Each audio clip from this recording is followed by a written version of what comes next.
Good afternoon to everyone. Welcome to the second day of the PBM program course. Yesterday we looked through the product management, the conceptual levels, and today we are going to another important aspect of the product management that we had discussed yesterday in a very short way, that is product life cycle. Product life cycle is already to people who have already done marketing is not a new subject, but it's one of the most important part of our understanding as we understand the product management details. If you look into the anywhere across, you will come across products, services, which are clubbed together under the product, going through different stages of their life cycle. Like human beings, products also have a life cycle. And of course, it is a limited scope. Uh, when we talk about products, we're looking at a total market maybe, we're looking into across the industry and at different stages of their time that they have been brought into the market, they've been introduced, they've been accepted, and they have got a fair amount of competition. And going forward to a time when the competition starts really putting so much of pressure and the customer also starts looking at other options and then things go into a kind of a decline stage. So as you can see in a human being, the product also undergoes several stages of coming into the market, sustaining for some time. That's the ideal condition, but it does not happen that all products which are introduced to the market necessarily have to go through all the stages. There are incidents where products have failed to make an impact because of their not being able to attend to the customer requirements.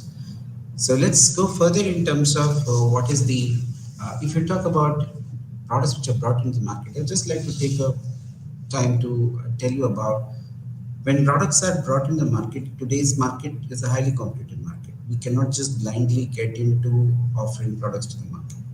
It has to be often researched. You have to get consumer insights. Based on that, you need to understand the needs and the wants of the customers, and then perhaps maybe go through what we call as the PD, the new product development stage, before you actually offer that into the marketplace. If you look into the stages of the PLC, it looks into two major part of the, the analysis. First, it talks about the sales trajectory. It talks about how the sales revenue is attained from the product that is offered to the market over a period of time. And also you can predict that based on these sales figures, how you can look at the, suppose the profitability, for example, how the profits line toes the sales line. Does it is it profitable at what stage and what it's not, whether it's not profitable in certain stages, what we need to do. It also has further implications in terms of what can be the strategies that a product manager or the brand manager has to adopt in terms of different stages. So as we go along, that mostly it looks like a sigmoid curve. So it's divided into four parts. It is called the introduction, where it is starts off with a slow start and then it gets on into a kind of acceptance where it gets into the growth stage. And the growth stage, you find there is an exponential growth in the sales of the product, and then it reaches to something called as the maturity. Maturity means where the sales may growth may come down because of certain things that is happening in the marketplace until it reaches its peak. After that, it starts falling down. It turns to the curve starts to slope down and gets into what we call as the most undesirable phase, that is called the decline stage. At this point of time, if the corrective measures are not taken, ideally in a practical sense, the product is rather going to meet its death. So there have been, when we talk about products being brought in the market, no marketer wants to see that the product should end. Rather, they want to keep it going as much as possible so that you can leverage the market better and get revenues out of it. So different strategies are also adopted to keep the product life cycle up rather than falling down. Though in ideal condition, we say that yes, the product has to go through these stages and ultimately meet the death. But for a practitioner point of view, obviously we would like to keep it going as long as possible. There have been several cases where we are talking in terms of the like something like your styles, fashion, and fads. Do they exhibit the similar kind of product line like the Sigma curve that we talked about? Perhaps not. Because if you talk about styles, perhaps they represent the what the product life cycle would do. It will have a certain gestation period. Styles, for example, if you're talking about the clothing industry, you're talking about certain styles that we adopt in professional or casual that stays for some time. But they're also influenced by other factors called fashion. Fashions are in vogue for a particular period of time and can change, though we cannot very clearly say how long will that fashion exist in the marketplace. But those products which are into the fashion consciousness of the consumers do get affected by the acceptance in terms of whether the fact that the fashion is in vogue or not in vogue. Next, the third category that we talk about is in terms of fads. Fads are far more, have follow a very steeper graph in terms of the sales trajectory, that they come and go, and they don't stay for a longer period of time. That is why you'll find that in the fashion industry, mostly in the industry which are affected by the fashion conscious people, the kind of novelty and the kind of newness that we want to bring in, it stays for a certain time and keeps going on. Lakme Fashion Week is one such example which affects the kind of trends that will be followed in the next future for a certain period of time. Of course, we cannot justify how long will it stay, but yes, when you talk about styles, they will stay for a longer period of time. Fashion, less than that, and fads are far more in terms of their being there in the market. They are there for a certain period of time and then vanish. So it cannot be regulated by that. One has to understand the consumer trends and what they like and dislikes are. If the competitor gives something new, obviously people might change. So we have to be aware of such fluctuations in the shape of the product life cycle. So it is always not the sigmoid curve. It can have different kind. It can have a scallop. It can have a kind of a thing which peaks up and then plateaus, and so on and so forth.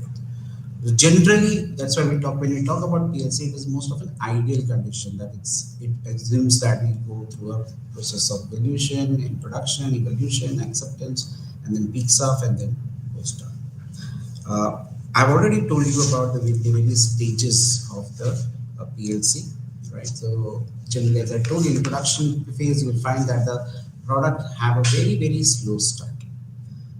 When it has a slow start, it's not always slow touch for all kind of products. It's mostly for those products which are new to the market. Obviously, when it is new to the market, the consumers are unaware of it. So as a result of which, the diffusion process in terms of customer adoption is at its least.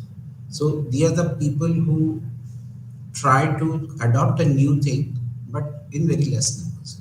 That is why the sales figures are at a very slow way, have a very slow start, and the rate of growth is very, very slow. Once it achieves a certain amount of acceptance, it enters into the growth phase.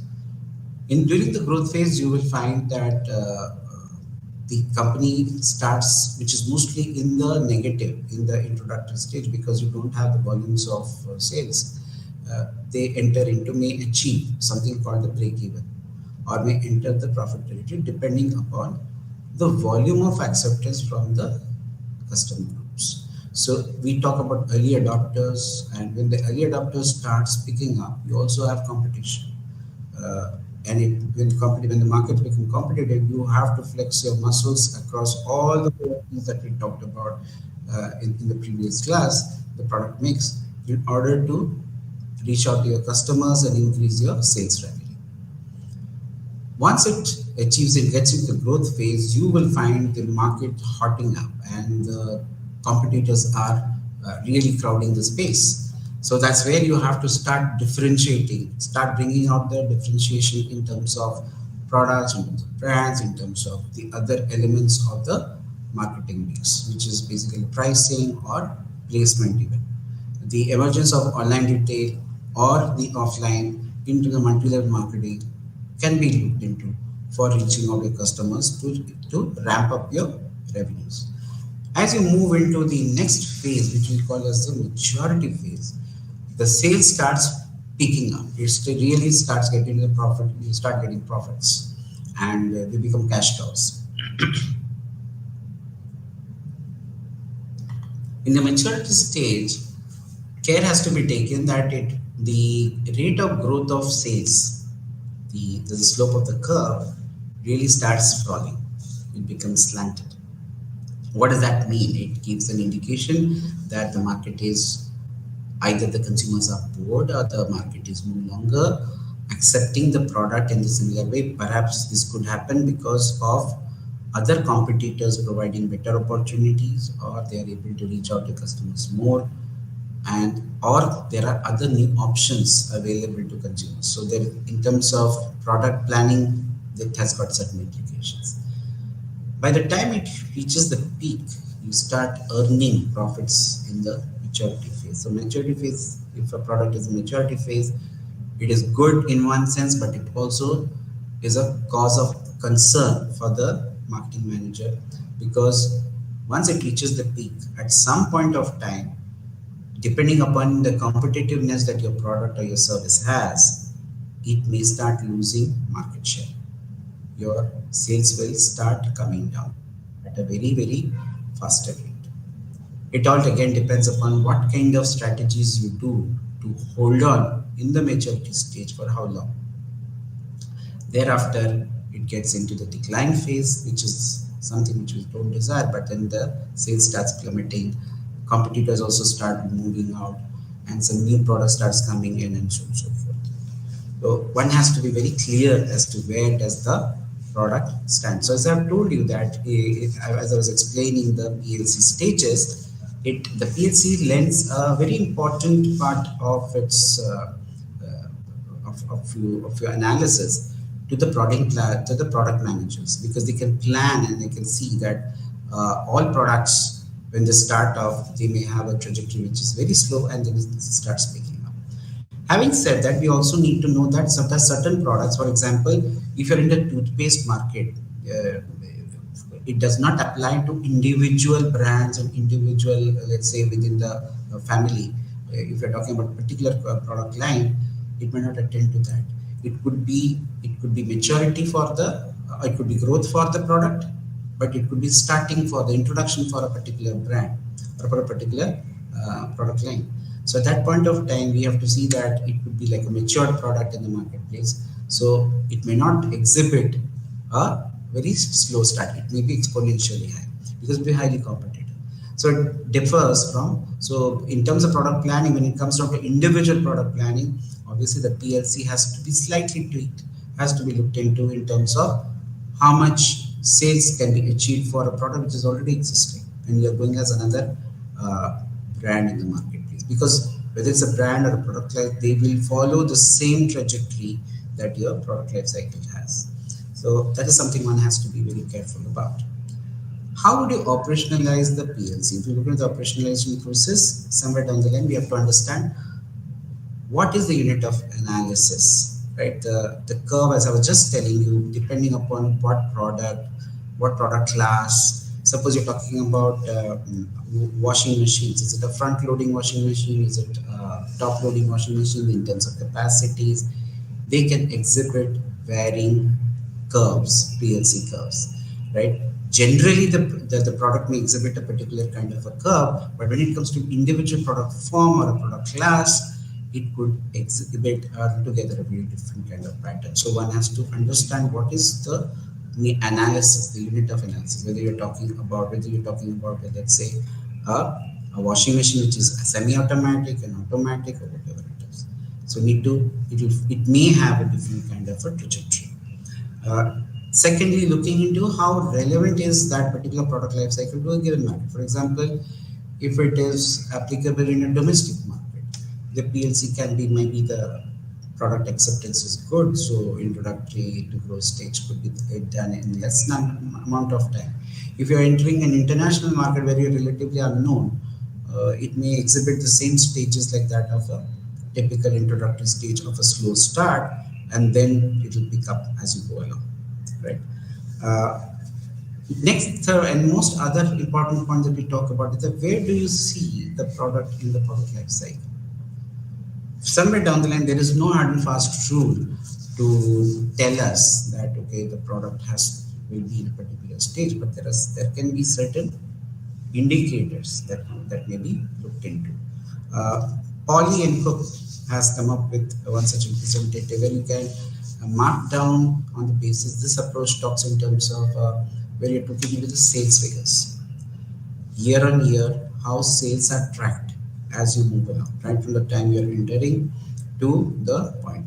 And it is given, it is mostly if you plot the graph, it would take a normal distribution curve, and you will find that there's certain deviations, right? So based on the deviation, then you are classified into whether you are in the decline stage, whether in the growth stage, whether in the introductory stage. So something like a -5 5 sigma would be considered to be a kind of something which is in the decline stage, or a plus zero point 0.5 would be in the introductory stage. If you're talking about a maturity stage, it may be somewhere between the +5 and the -5 kind of a sigma deviation. So if you look into this maturity, they further break it down into decaying maturity and stabilized maturity. Now, what does that mean? If you remember, when I was talking about the maturity stage, the initial time when you go, when you're moving from growth stage to the maturity stage, the rate of growth of sales falls, but it does not come down. It falls, but it still is in a rising thing. So that is where the stable part of your maturity there. So you will find that in such kind of thing, the market share is still being, you start getting, still is being, you are able to hold on to your market shares. Now, the moment you talk about a decaying part, perhaps you hit the top and you start, now the curve starts dropping down actually. So you have the falling sales. That's where you're talking about a decaying maturity, and then where your market share, you can say, is now trying to go down.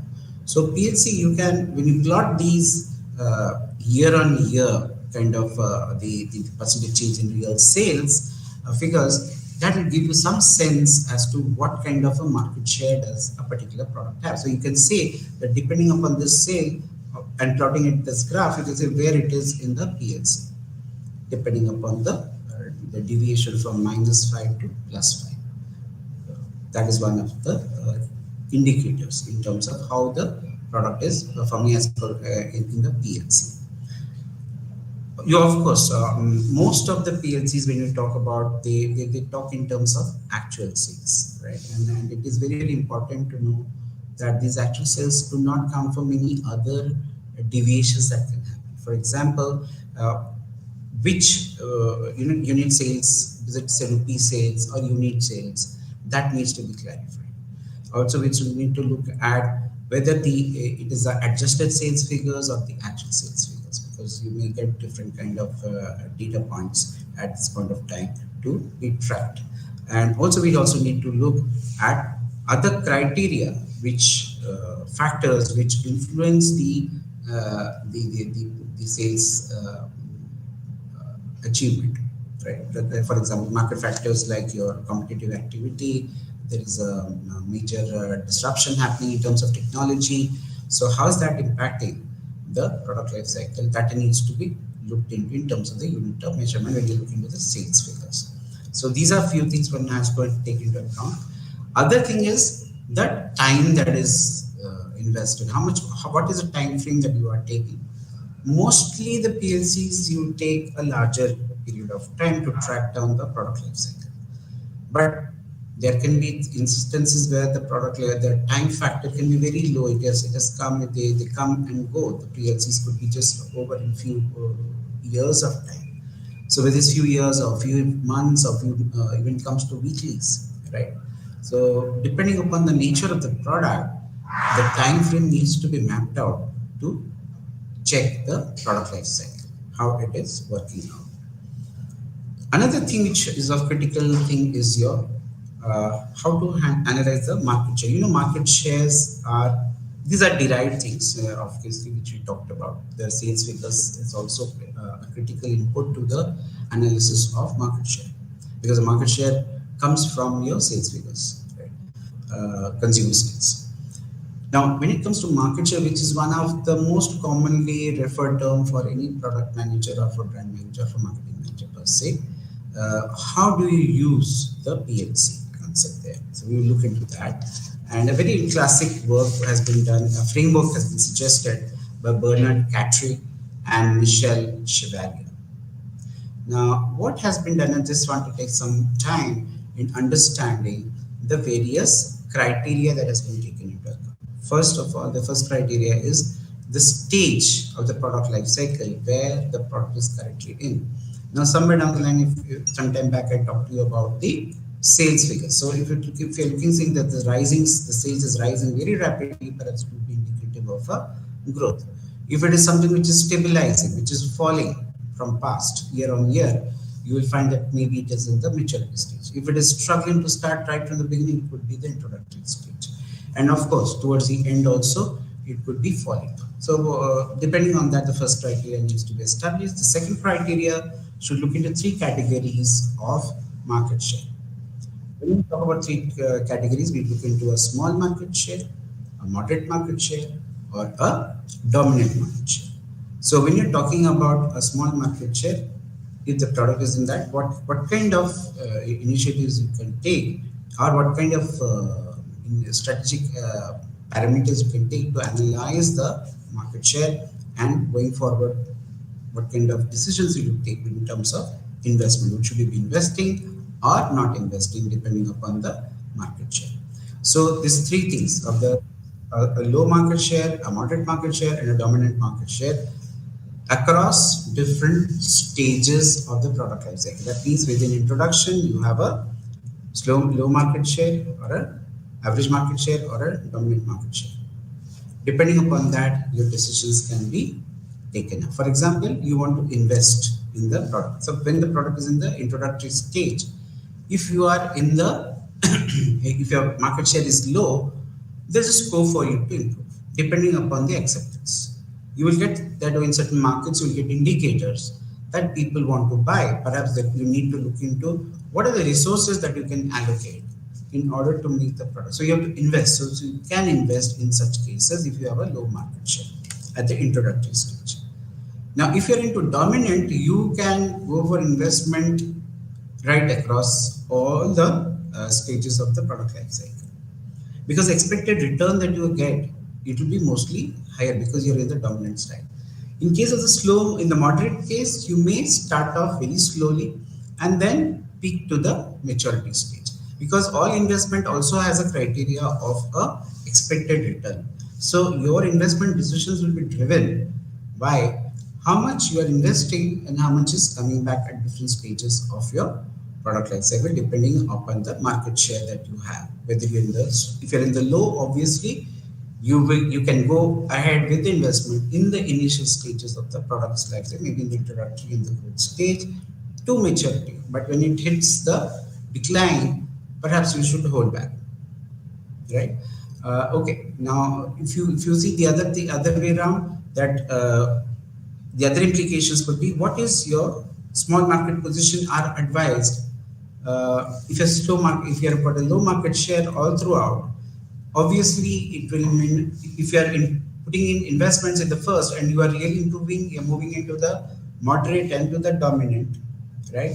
It gives you more returns. But let's say you're unable to increase your market share.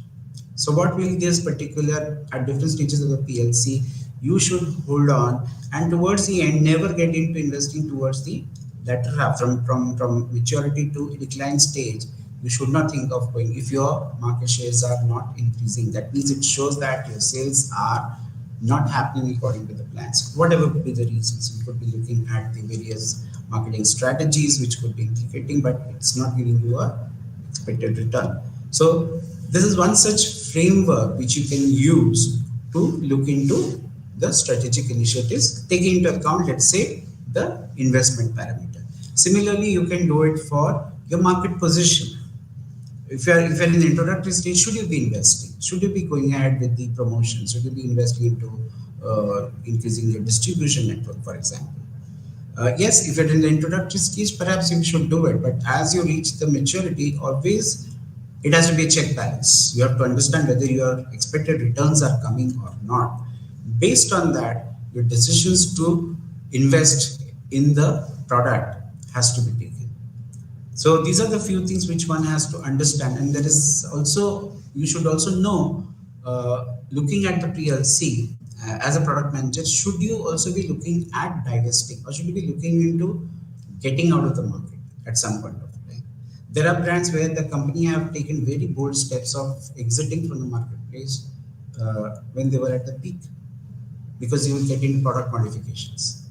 Toyota's, if you see the Innova was introduced when there was a Qualis in the marketplace. It was at the top, and it was withdrawn from the market suddenly. And why was that? Not that the product was bad or did not have much acceptance. It was having it. In fact, it was the peak. It was still at its peak. It had not gone into the sluggish part of the maturity stage, which we call as a decaying maturity stage. It was still in the area which was still picking up. It may not be growing to that extent, but yes, it was still there. But Toyota as a company took the decision to bring in a brand like Innova into the market. They look into the future perspectives of the brand, and at that point of time, they exited the market. So sometimes your decision to disinvest in a product also has to be, which we call as a line pruning. When we talk about lining decisions, product line decisions, it has to be taken into account.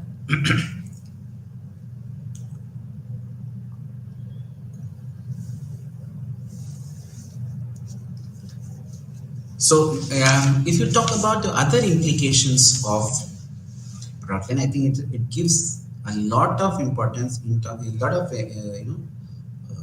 help to the product managers as to what kind of marketing strategies we need to adopt as we go along. So next we will move into what are the different characteristics at different stages of product life cycle are, and correspondingly what are the various strategies that one needs to take at different stage of the product. This is a very critical part of product life cycle analysis. So we will evaluate the product characteristics under various factors.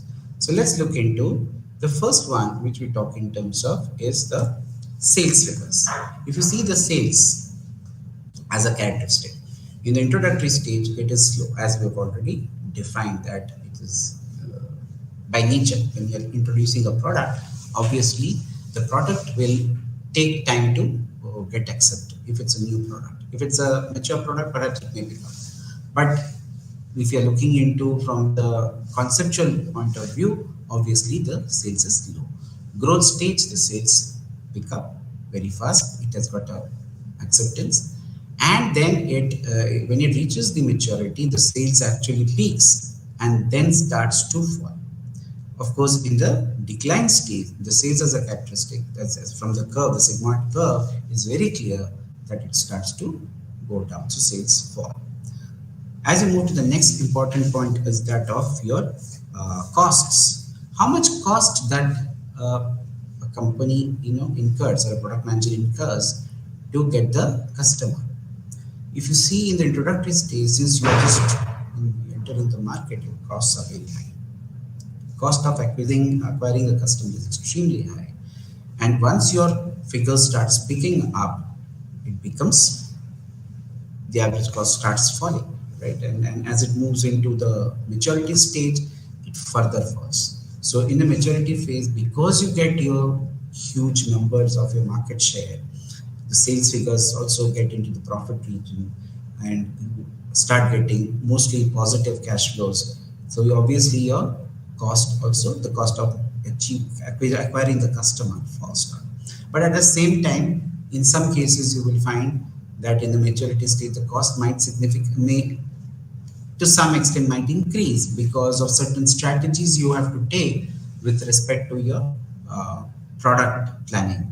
Because at that point of time, see, as I told you before, Nobody wants to see that the product should go out of the market. So because we know that after this, the market will fall. So obviously some cost may be incurred in introducing new product modifications or bringing some innovations in the marketplace, and to try to rejuvenate the marketplace so that the life cycle picks up from there.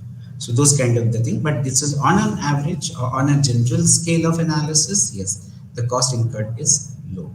Now, as you move to the decline stage, obviously you will not put much efforts in terms of reaching out to your customer, because you already know the market is declining, the customers are not coming, so there it makes no sense to go for the investments over there. Profits, if you look into the third characteristic which we talk about, in the introductory stage, obviously the profits are negative. Obviously, you don't achieve something called a break-even point, as you know, that you invest something and till you get back, you reach that break-even point. I mean, in the initial stages, mostly you'll find the introductory stage, lot of money is put into to the market. Take any example. You are seeing so many product launches which are there. When a product is launched, the company maximizes in terms of creating more awareness that we are there, such a product has come into the marketplace. So when you see any product launch happening, you find that the profits is not the concern. The concern is mostly in terms of making people aware that I am there. So a lot of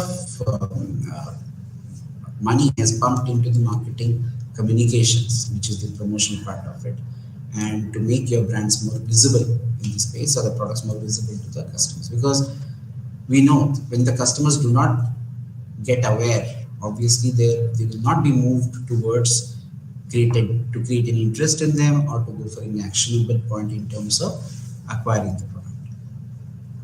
Okay, so the profits would be always, mostly it is negative in the introductory stage, and in the growth stage they may slightly move into or achieve break even. That means what? They will start getting cash flows coming from their sales, because during the growth stage, as you know, the sales pick up exponentially. So they try to overcome the losses which they have made initially.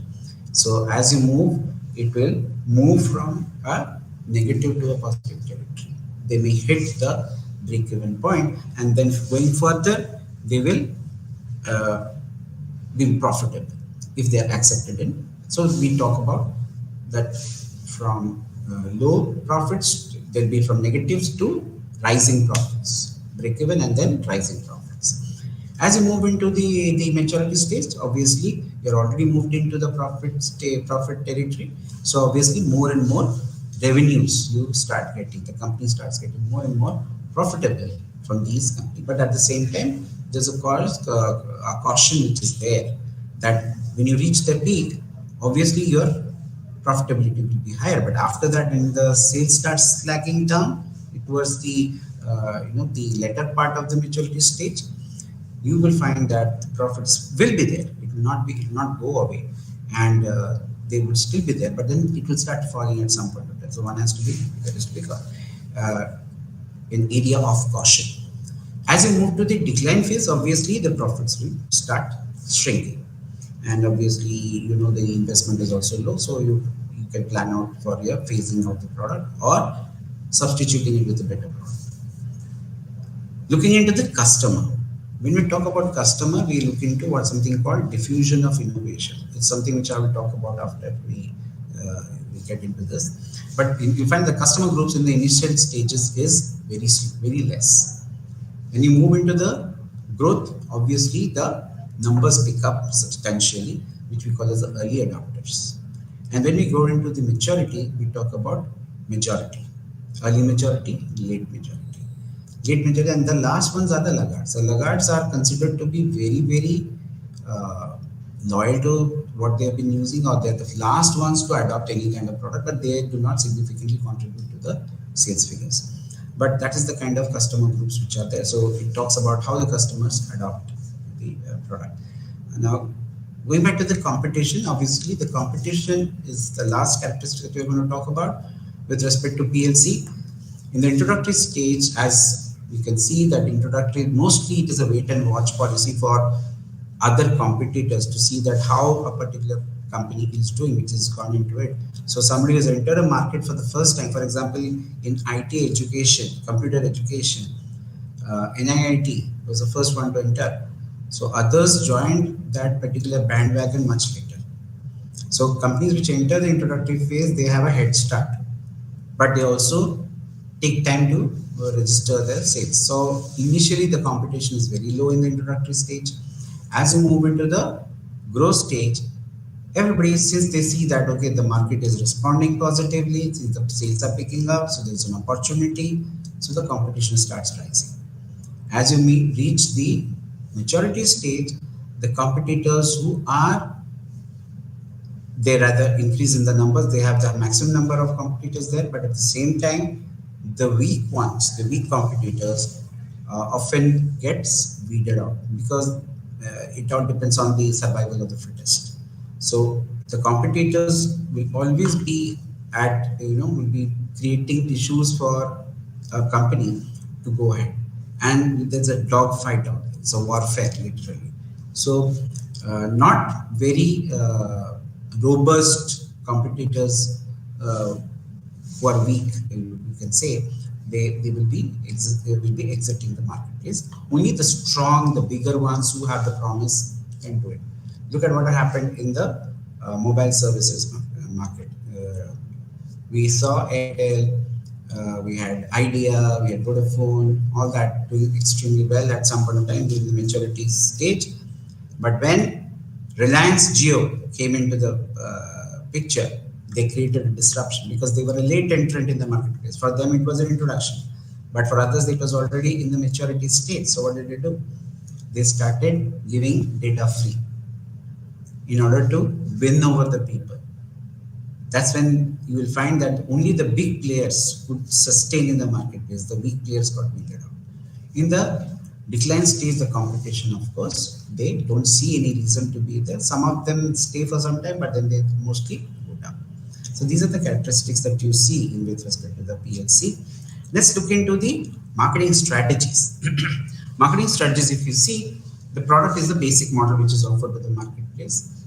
In the growth stage, the product is basically looking at acceptance. So obviously you try to look into giving better deals and to get more customers on the so you try to highlight the differences, the features, the benefits in your advertisements to win over the customers. As you hit the maturity stage, the product strategy would be to basically look into product modification.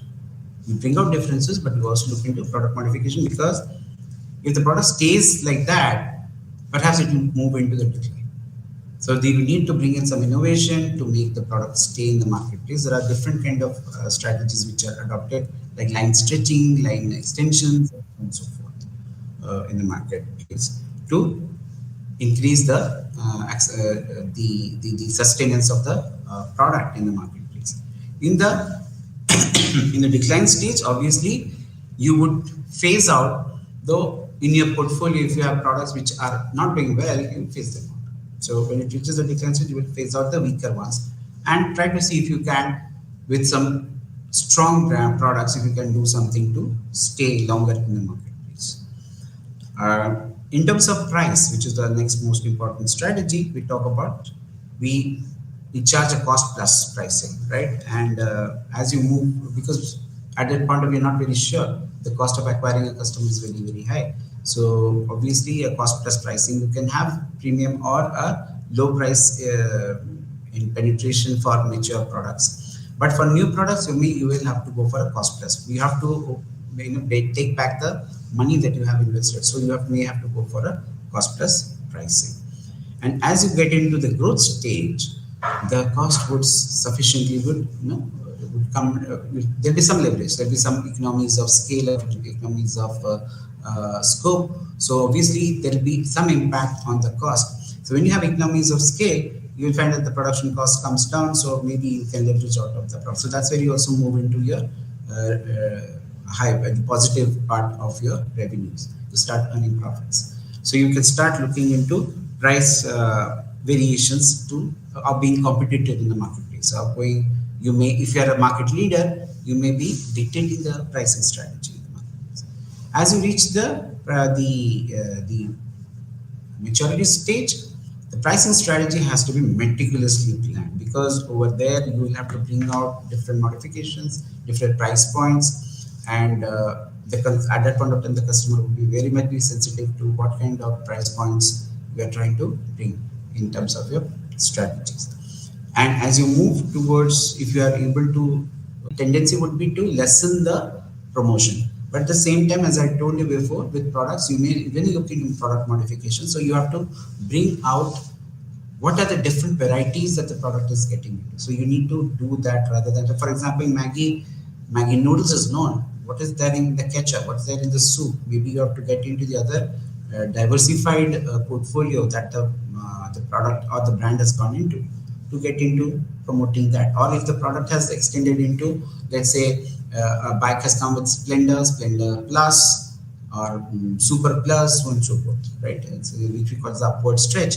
You may have to give it at different price points, so you have to create those differences in your advertisement. So you need to weigh the investment into the advertising, because there will be some way in some areas you may cut down the cost on the major ones which are already known, which has got a brand identity, but a brand image. But the other products which do not have, the new ones which are coming up, maybe you have to promote them more. So as you move to the decline stage, obviously the communication has to reduce, as the case may be, and you will, because obviously your revenues will not justify the kind of returns that you get. So obviously you have to move for other products rather than the ones which are in the decline stage. So there'll be less focus on the communicating to the marketplace. As you move to the critic, now do everybody accept product life cycle as this? There's a criticism for product life cycle. Do every product exhibit the same kind of a trajectory that the segment curve that we have talked about? Perhaps not. Because different products, as I have told you, can exhibit different kind depending upon so many product and so many factors which are existing. The market itself, the geographical location, the competition, the adoption of technology, right? And the product basically today is influenced so much by the application of technology that you will find that certain products which were in vogue yesterday are no longer there. But there are products which are still existing. Godrej typewriters are still existing, as though they are in the decline stage, they're still existing in the market. And there are products which, if you see the smartphone market, every 6 months there is the provision for new products to be substituted. And going forward, if you're into that space, you have to keep on putting more and more investments into developing those products. So will they exhibit the same kind of product life cycle? Perhaps not. So if you look at an individual brand, maybe from the product as a whole at a total market, maybe they exhibit the sigma curve. So it does not really, you cannot forecast the future of individual products taking this into account. Because understand the markets also, like products, have to undergo emergence, growth. It's a growth pattern for the market. The markets are also going at a certain rate, and they are also getting matured and decline. What does that mean? Consumer taste and preferences are changing. What I am today, I'm not what I was aware in the last 5 years, or in the next 5 years, what will I be aware of? It may be very different. And consumer knowledge is a very, very important aspect in terms of accepting products. So all may not, sometimes the product life cycle may not be able to justify the levels that we are talking about, and it may be much more rapid, it may be much faster, and we have to take on a real-time basis steps to see that it doesn't come down. Obviously, as I told you, this is an ideal product life cycle. We would not like the product life cycle to get into the decline stage, but from a theoretical perspective, we are discussing it out here, right? Let's now move to another important part of the diffusion of innovation. When I discussed about the product life cycle, I told you about one characteristic called the customer groups. Now understand, if customers are the critical for any kind of a product. So obviously, how the product is getting diffused, or in terms of adopted, when you say diffuse, it means adopted. That is what is the crux of the matter. If you map the innovation, if it's a new innovative product, The diffusion of innovation that we call is basically refers to how consumers are adopting the new product that is launched into the market. Based on that, if you track down the percentage of people who are adopting the product and you map the graph, it again looks like a sigmoid curve. It looks like a bell curve. Uh, and if you see, which very much resonates with the PLC at different stages of the PLC. So as you can see, the first level of the adoption, that adopter group which comes is are known as the innovators. Innovators are the ones who are very less in numbers. They don't come in bigger groups, but they are definitely are risk takers. They always try to test new things, the novelties that are provided to the by the marketers. And then further, if you go down the line, they look into their number starts increasing. If these innovators are good, they spread the word of mouth, and then in the growth stage, you will find the next set of adopters start coming in, which are called the early adopters. Early adopters, they wait and watch with what happens with the innovators and then adopt it, and they are happy about it. Then you find that they will be spreading the word of mouth, right? And the early adopters are critical for the growth of the product to take place and going into the larger numbers. Now, based on this, if your early adopters are increasing in numbers, it will also let's move to the innovation will be getting more accepted at a larger level where you move into the majority, which is called the early majority uh, group of customers. So, depending on the early adopters, given their feedback, given their references, you will find that more and more people are accepting. Very clear, very good example is out of the online. Look at the online purchases, the shopping which is happening. Uh, it's not that before COVID it was not happening; it was happening, but still, then people were. There are people who had their own inhibitions, right? Cyber crimes, all those things are there, especially with financial investments. But with the Digital India campaign that the government has come up with, people are forced into getting into the online, because that's the option, that's the way to future. And in today's market, digital inclusion is going to be one of the major driver of digital transformation of every company. So if that is so, the customers also have to get into the in line with it. So if you see today, if you see the number of majority of people are now using the online space. So we can say that anything that is which is having an online space, they would have more acceptance today in the marketplace. So more majority, mean more and more people are getting included in it. So that's a reality today. So in your distribution strategy, you would have omni-channel strategies to propagate, to take advantage of this customer group, which is losing in going in larger numbers. Then comes the late majority, which is towards the latter part of your maturity stage. Latter part of the maturity stage is classically related to those to something which is happening in the product in terms of sales. It is dropping.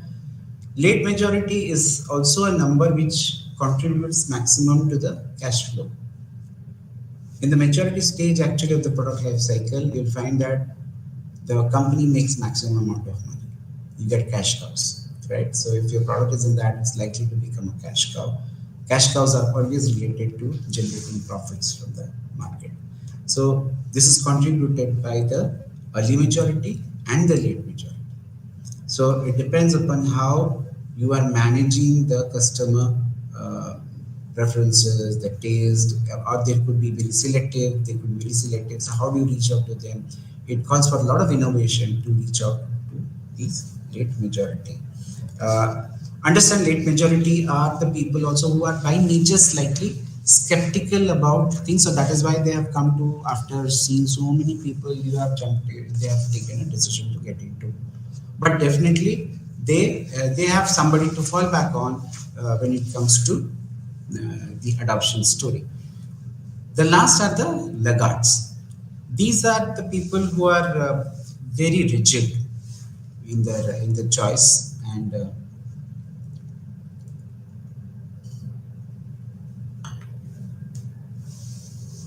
they're very rigid and they're not ready to take a decision in favor of purchases. They are the perhaps In terms of the adoption of innovation, they are the last ones to accept it. And most will find that it can happen in the late majority or the declining part of the thing. But then if you look at it from a from these customer groups and from the point of view of a marketer, the most critical ones are innovators, element, and the majority. The early majority and the late. Early majority definitely is the crux because that's where the revenues are coming in, and the early adopters. The numbers actually start swelling up. So these are the groups which have to be focused when you are talking in terms of how to make your products more acceptable in terms of owning them. Uh, so these are the stages of how the customer adopts. We start off with innovators, early adopters, early majority, late majority, and laggards. Then we move into okay, what makes there are five factors which have been found to be effective for a innovation for an innovative product to be adopted. One is the relative advantage. If my innovation has a relative advantage over competitors, obviously it will have a better acceptance, better adoption rate. And compatibility. If it is compatible to, let's say, if I'm talking about something in tech space, in the technology space, if my customers are tech savvy, then they will adopt it. If they're compatible to it, so they will adopt. But there are some markets where they may not be compatible. So over there, even if we give the best of the products, they may not be able to accept it. Complexities. Obviously, where the products have higher complexities, the customer response is low. So it starts very slowly, and you'll find that the adoption really slows initially, and then slowly it gets into the, by the time you reach early adopters or late majority, it may take more time. So products needs to be simple and easy to understand and easy to use. So you must have seen that today companies are coming up with better things to make how innovation works for them. Like for example, the OLED, QLED, they go for installation in the house and they make the people run. Micro ovens, you must have seen the housewives are taken through demonstration sessions to make them use the product rather than, so that helps in bringing down the complexity and make things easier for the customers to adopt.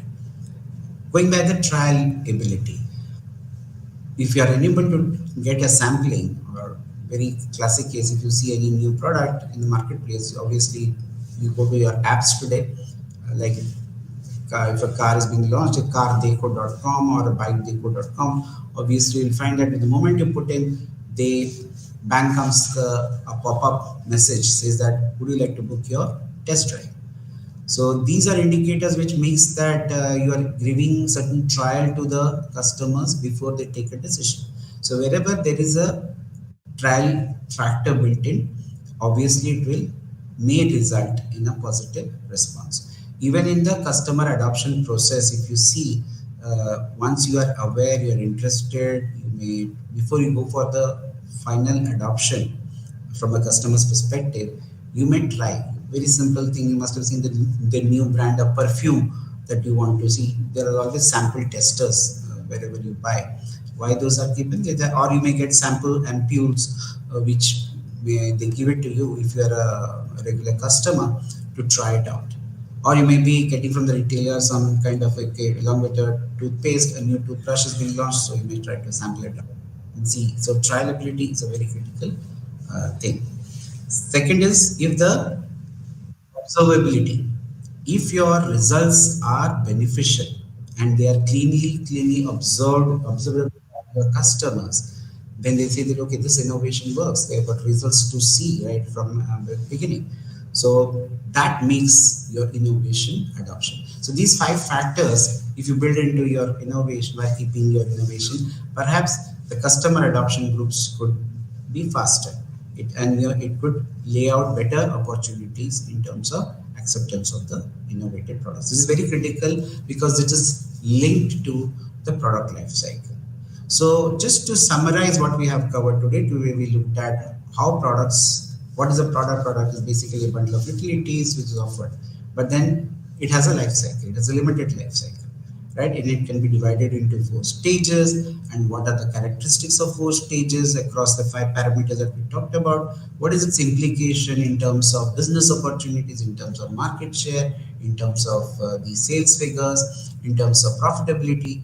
All these can be tracked if we are able to use the PLC concept to plan effectively in the marketplace. And going forward, this, I'm not saying this is an end in itself, but the point is it just gives us a certain platform, a background where we can make our products more acceptable, looking into the customer adoption groups, and also we can fine tune the pricing strategies. We can also communicate effectively. We can also make it available to the customers, because the stages of the product life cycle also impacts the marketing strategies that one has to take at different stages and help us achieve the stated goals.